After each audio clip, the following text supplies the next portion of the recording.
Hello and welcome back to TKO Boxing.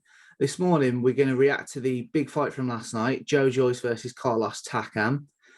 So before we get started, please don't forget like, comment, and subscribe. It really does help us out, guys. It means a lot. And obviously follow us on Instagram at TKO Boxing 2021, and also on TikTok, which is the same at TKO Boxing 2021.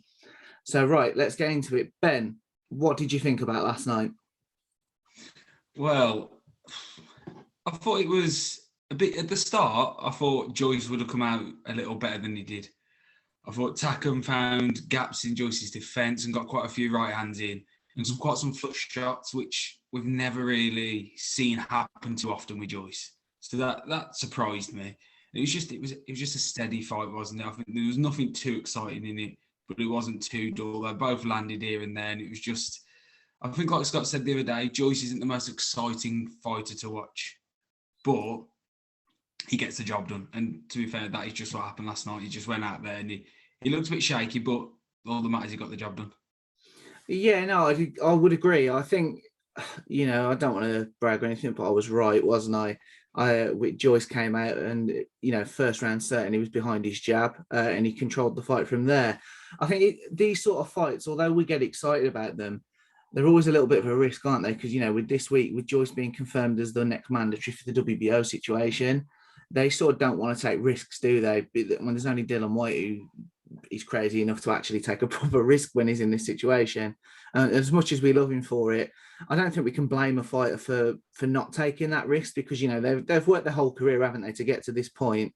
They don't want to throw it away by trying to put on a show for the fans. So I do understand it. You are right though. The amount of shots Joyce took, I was quite surprised at because Takam was a dangerous opponent. But, let's be honest, he's not the freshest at 40. He's had some knockout defeats, hasn't he? Particularly the Chisora one springs to mind. That was a bit of a brutal knockout. So he's not the freshest, but he came into it in good shape. I thought he was good. His movement was good. It was a bit of a puzzle for Joyce to solve, wasn't it, as the fight went on? Because whereas Dubois sort of came at him on pretty much a straight line, which made him quite sort of easy to just hit and keep the jab.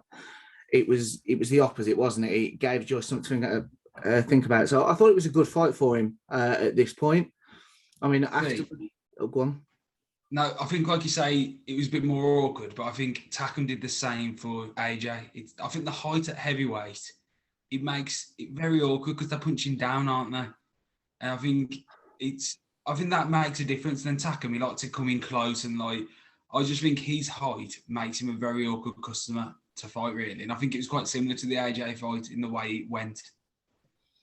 Yeah, no, I can see where you're coming from there because they are punching down. And to be fair to Takam, when you're having to punch up, I think you lose quite a bit of your power, don't you? Because unless it's like an overhand shot, you're not at the same height, so you do lose that sort of element of your game.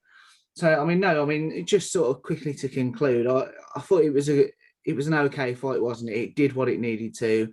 It's another name on Joyce's record, in fairness to him. In his resume, he's starting to build a reasonably impressive resume. It'll be interesting to see what happens next, though, because obviously at the end, I understand why he was calling out sort of the winner of AJ and Usyk.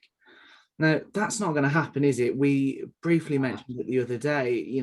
I know Eddie Hearn mentioned it on another channel that obviously he's quite prominent on this week, that these mandatories come around sort of every 18 months. And, to the cycle that now goes, if he's just doing a WBO mandatory, by rights next should be the WBA, and then obviously they'll go into sort of an undisputed fight. I mean, I think that'll happen before the WBA because the WBA haven't even called their mandatory yet.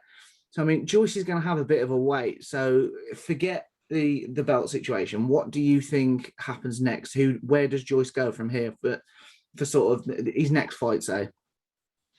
See, I agree with what you're saying. I think he needs AJ to beat Usyk because if he doesn't, then there's a rematch in as well, isn't there? Mm-hmm. And it just adds it on longer. But so let's go off AJ winning. I don't think taking Usyk anyway is a bad call. If Usyk wants to stick around at heavyweight, he can't just go to nobodies. He's got to try and get a name in. I think for Joyce, he's 35. He can't go for nobodies. Well, not nobodies, but do you know the ones which they win before the fight? Yeah. If he goes for a fight like that, will he be at peak condition to take on the world champion at the time? I just don't think he will. I think you've got like Dillian White. He's for all these hard fights, he's got to be the one who could just step in at any time against a world champion because of the level he's fighting at. And I think you've got to still stick it up there high. And if you're confident in yourself, like every boxer should be, they're going there to win, don't they? They do, yeah. I mean, I fully understand where you're coming from, but I've got to be honest, for me, for the length of the wait, next fight, I'll be honest, if I was Frank Warren, I'd be trying to get him out in December, not against a sort of someone he knows he's going to beat, but someone lower level, possibly. And in fairness, it depends on Joyce as well, doesn't it? Because at 35, he's going to be wanting paydays.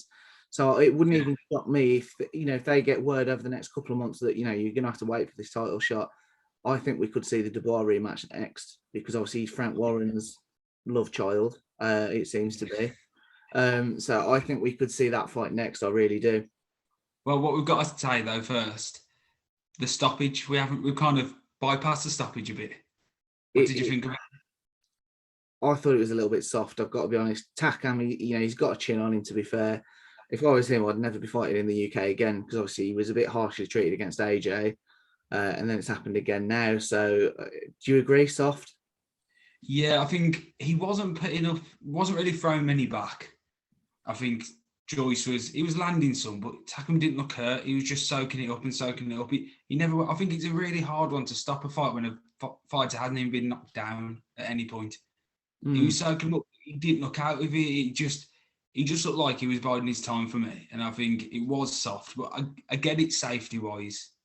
No, it's safety wise, and obviously, before every fight, they are told to defend yourself at all times, aren't they? And in fairness, his guard was low, so I can see why it was stopped. But the fan in us, I think you want to see it go, don't you? Let's be honest, we want to see someone get knocked out, and we were possibly robbed of that last night. Agreed? Yeah, I think you're right. But Frank Warren, isn't it?